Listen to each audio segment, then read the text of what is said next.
Alright, we're talking about understanding integers. A couple things we need to talk about. One is opposites. And what opposites are is that it's numbers that are the same distance from 0.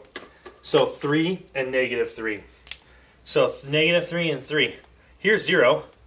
It's 1, 2, 3 away from 0. Here's 0. 1, 2, 3 away from 0. So they're opposites.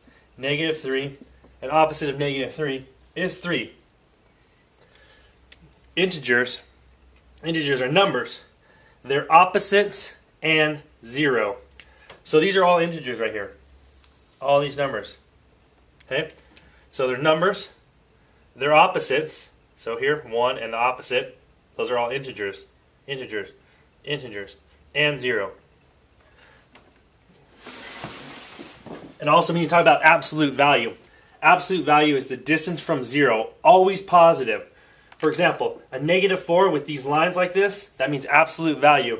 It equals 4, because it's always positive. It's all it is the distance from 0. Okay? So what is opposite?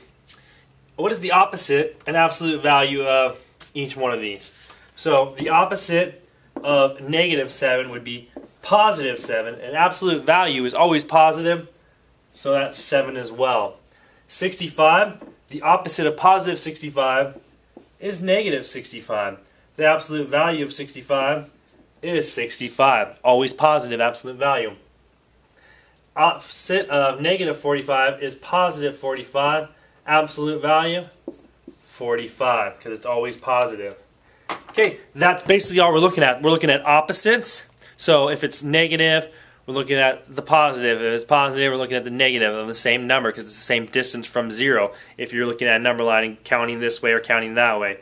And then absolute value is just you're taking the number and making it positive. If it's positive, it just stays positive. If it's negative, it becomes positive. Absolute value is always positive. It's the distance from 0 counting on a number line. That is understanding integers. You should be familiar with integers because you have studied them already. If you have questions, though, you write them down, and I'll help you in class.